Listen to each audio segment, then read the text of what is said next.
ఆయన అడిగి వెళ్ళండి, ఆయన చేస్తాడు తప్పక. ఆ విశ్వాసం ఎంతమందికి ఉంది?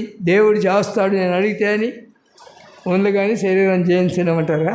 ప్రేసలరా వెళ్ళాడు. యేసుప్రభు వారు యాజీరింటికి వెళ్ళాడు. ఏం జరిగింది? చనిపోయిన కుమార్తె అక్కడ ఉంటే వాళ్ళంతా ఏడుస్తున్నారు. ఏడుస్తుంటే అక్కడికి వెళ్ళాడు. వెళ్ళేమన్నాడు? ఎందుకు ఏడుస్తారు? చిన్నది చనిపోలేదన్నాడు. ఏమన్నారు? హేళన చేశారు, నవ్వారు. ఎవరు నవ్వలేదా? క్రీస్తుని కూర్చున్న, సిలువను కూర్చున్న వార్త నశించున్న వారికి వెర్రితనము, రక్షింపబడుతున్న మనకు గొప్ప శక్తి. వెళ్ళాడు. ఎడపకండియా సోదరుడు బ్రతుకుతాడు, ఎడపకండి. ఎట్లా ఉంటుంది వాళ్ళకి? సేవకులు కావచ్చు కానీ ఆ అనుభవం ఉండదు అందరికీ. సేవకు అయినా అన్ని ఆ అనుభవాలు ఉండవు కనుక నవ్వు ఉంటారు. కానీ ధైర్యంగా వెళ్ళి సహోదరుడా ప్రార్థన చేస్తూ, సహోదరుడా యేసు ప్రభువు వారు నిన్ను బ్రతికించాడు, లేచి కూర్చోవా అన్నాడు. సోదరుడు లేచి కూర్చో. పైనున్న ఆకాశ మందున్నా కిందున్న భూలోక మందున్నా. సోదరా, అన్ని నామలకు పైనాము దేవుడు లేడు, ఒక్కడే దేవుడు, ఆయనే నజరేయుడైన యేసు. ఆయన తప్ప దేవుడు లేడు. ఒక నిన్ను ప్రేమించి నా పని చేయమన్నప్పుడు పెరికి వాడికి ఉండదు, ఆయన పని చేయి. వెళ్ళారు. సోదరుడా లే, ప్రభు చెప్పాడు నువ్వు బ్రతకోయా. లేచి కూర్చున్నాడు. ఆయన బ్రతికాడు. 12 సంవత్సరాల క్రితం చనిపోయారు ఆయన. ఈయన బ్రతికించాడు, వచ్చాడు. ఆయన బ్రతికిన తర్వాత ఒక 10 సంవత్సరాలు ఉన్నాడు. ఈయన వెళ్ళిపోయాడు. ఈయన వెళ్ళాక చాలా సంవత్సరాలు ఆయన ఈ లోకంలో ఉన్నాడు. ఎంత గొప్ప బాధ్యత! జాన్ గారితో మాట్లాడిన దేవుడు, జాన్ గారి పట్ల కార్యం చేసిన దేవుడు, యవ్వనస్తుడైన ప్రియ సహోదరి సహోదరుడా, నీ పట్ల చేయడా? నువ్వు అడిగితే నీ మొర వినడా? నా యందు మీరును నిలిచినలా మీకేమి ఇష్టమో అడుగుడి. పౌరుషం ఉందా? నేను దేవుని శరణాలయం పౌరుషం ఉందా? ఆయన మాట తప్పడు. ఈ దినమే నేను వెళ్ళి ఆయన దగ్గరికి వచ్చింటాను. ఆయన చూసే వరకు నేను లఘువను ప్రభు, నేను విడవను. నీవు నాతో మాట్లాడే వరకు, నేను నిన్ను చూసే వరకు నేను విడవను నిన్ను. ప్రార్థన చేయగలవా? దేవుని సమయం ఎంత పోతూ ఉన్నది. చాలా వయసు అయిపోతుంది. ఎంతో కాలమైంది మారు. ప్రేసలో నా ఆశ ఏంటంటే యేసు ప్రభు వారికి స్వార్థ సాక్షి అని బ్రతకాలి. అది నా ఆశ. నిన్ను ప్రేమించి నీ వద్దకు వచ్చి నీ మురికి కడిగిన ప్రభు మళ్ళా నువ్వు మురికిలో పడితే నువ్వు పొందులకు వారు కాదు. ఎరిగి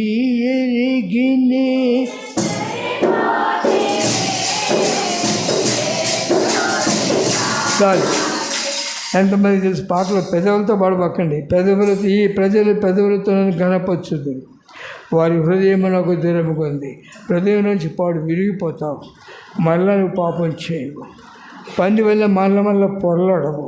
కుక్క తన వాంతికి మళ్ళినట్టు మళ్ళీ అంటే నేనే పాపం చేయనండి. పాపం చేయకపోవచ్చు.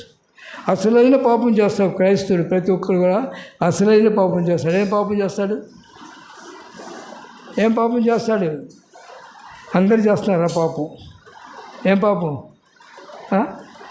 యాకోబు పత్రిక, మేలైన దాన్ని చేయనెరిగియు అలాగే చేయకపోవటము, నా కొరకు ప్రాణం పెట్టిన వాని కొరకు నేను ప్రాణం పెడతానని త్యాగం లేని మనుషుడు పాపి. క్రీస్తు నీ కొరకు ప్రాణం పెట్టి కొన్నాడు కనుక నువ్వు ఆయన పని చేయాలి. ఆయన మోయాలి. ఆయన ఏం చెబితే ఆయన చేయాలి.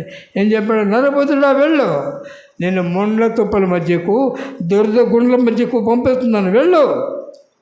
వాళ్ళు నీ మాట వినరు. అయినా సరే వినకపోయి నువ్వు చెప్పు. నీకు హాని చేయకుండా నేనుంటాను నీ వెంట. నేను నిన్ను ముండ్ల కంచెల మధ్యకి పోను. ఎక్కడికంట? ముండ్ల కంచెల మధ్యకి. నేను దేవుని ప్రజల మధ్యకి. దేవుని గురించి చెబితే దెబ్బలు కొట్టే మనుషుల దగ్గరికి తీసుకెళ్ళి సరసాలు వేసే మనుషుల దగ్గరికి పంపిస్తున్నారు. ఎలివేసి వాళ్ళ దగ్గరికి పంపిస్తున్నారు. తెలుస్తున్నా? అయితే నువ్వు దేవుని కొరకు బ్రతకాలి. నా కొరకు ప్రభు మరణించాడు. ఎంతమంది అలాంటి నీ చేతికి వస్తారు నాకు తెలియదు, కానీ నా ఆశ్రమే. ప్రేసల రాత్రి బలిపేట ఉన్నది. సువార్త ప్రణించి బలిపేట మించి కిందకు దిగుతున్నాను, దిగలేకపోయినాను. ఇంకో సహోదరు పక్కన చేయబట్టుకున్నాడు. ఎక్కడేమో సహోదరులు నిలబడి ఉన్నారు నా దగ్గర. అన్నాను, ఎందుకో నాకు ఆ మాట వచ్చింది. నా ఆఖరి సమయం వరకు ప్రభు కొరకు బ్రతుకుతాను నేను. పడిపోయే వరకు, నాకు ఓపిక ఉన్నంత వరకు నా ప్రభు కొరకు జీవించాలి. అది నా ఆశ. ప్రియ సోదరుడా, ఎంతమందిని దేవుని ఎదుకు నడిపించాలి, ఎంతమంది పరలోకం ఉండాలి. నేను సువార్త చెప్పాను, ఓ భలే ఉంది, అది కాదు నాకు కావాల్సింది. ఎవరి మెప్పు నాకు అవసరం లేదు. ఏ మనుషుని మెప్పు కొరకు నేను సువార్త ప్రకటించలేదు. ఏ మనుషుని మెప్పు కొరకు నేను ట్రైనింగ్ వెళ్ళాక, ఏదో బతుకు తెరువు కొరకు నేను ట్రైనింగ్ అయి రాలేదు. నా జీవితం ప్రతి ఒక్కరికి తెలుసు. నా ప్రభు నన్ను ప్రేమించి, మరణం నుండి విడిపించి, లోకం నుండి, మురికి నుండి విడిపించి, ఉద్యోగం చేసుకుంటానికి ఆశించిన సమయంలో నా పని చేయని చెప్పి ఆయన పని కొరకు పిలిచినప్పుడు ఉద్యోగానికి వెళ్ళలేదు. వ్యాపారం చేయాలని కూడా ఆశ ఉంది, వ్యాపారానికి వెళ్ళలేదు. ఆయన పని చేసినాను. ఇది నాకు గొప్ప సంతోషం. ఏంటంటే నేను నా తండ్రి దగ్గర ఉన్నప్పుడు ఎంతమంది ఉంటారు అక్కడ, ఎన్ని ఆత్మలు ఉంటాయి, ఎన్ని బహుమానాలు ఉంటాయి, ఎన్ని నక్షత్రాలు ఉన్నాయి అక్కడ. ఈ లోకంలో ఎన్ని సంపాదించినా, మొన్న సతీష్ కుమార్ మాట అంటున్నాను. నేను సతీష్ కుమార్ చెబుతున్నాడు, నువ్వు బిల్డింగులు సంపాదించిన, ఏం సంపాదించినా నువ్వు సావంగా తీసుకొచ్చి బయట పడేస్తారు. నిన్ను దొంగడిపి అక్కడ దాకా బాగానే వస్తారు ఆటోలో. అక్కడ దగ్గరికి శవం దగ్గరికి వచ్చినాక ఏడుస్తారు, అప్పుడు దాకా ఏడవరు. మళ్ళీ పడేసినాక మామూలుగా ఉంటారు, నిన్ను గుర్తుపెట్టుకోరు ఎవరు. కనుక ఏమీ నీతో రాదు, ఏది కూడా నీతో రాదు. ఆస్తి రాదు, బంధువులు రారు, బిడ్డలు రారు. కానీ ఒకటి మాత్రం గుర్తు, నాకు నా విశ్వాసం కూడా అది. నా కొరకు ప్రభు, నీ కొరకు, నా కొరకు స్థలం సిద్ధపరచడానికి వెళ్ళారు. యోహాను 14వ అధ్యాయంలో మీరేం భయపడవద్దు, కలవరపడకుడి, మీ హృదయంలో కలవరపడనీయకుడి. దేవుని యందు విశ్వాసం ఉంచిన, నా యందు విశ్వాసం ఉంచడి. నా తండ్రి వద్ద అనేక నివాసము కలవు, నేను మీతో చెబుతాను. నేను మీ కొరకు నివాసం సిద్ధపరిచి మరలా వస్తాను. వచ్చి నేను మిమ్మల్ని ఎలా వస్తాడైనా? పెళ్ళి అవుతుంది, ఏం చేస్తాము? మీకు ఇంక పిల్లలు చిన్నవాళ్ళే. నేనే అనుకోండి, మా అబ్బాయిలు పెళ్ళిళ్ళు చేశాను కదా, ఏం చేసేవాడిని? వెడ్డింగ్ కార్డు తీసుకుని ఇంటింటికి వెళ్ళి కార్డు ఇచ్చి, మా అబ్బాయి పెళ్ళి, దయచేసి మర్చిపోకండి, రండి, వచ్చి మా అబ్బాయిని ఆశ్రయించి మేమిచ్చే ఇందులో పాలు పుచ్చుకున్నాడు. కానీ ప్రభు ఏం చెబుతున్నాడు? నేను పెళ్ళి కుమారుడు వస్తున్నాను, పెళ్ళి కుమార్తెకి నేను వివాహం చేసుకుంటానికి వస్తున్నాను, తీసుకెళ్తానికి వస్తున్నాను. ఎలా వస్తాను? కార్డు తీసుకురాను. ఎలా వస్తాను?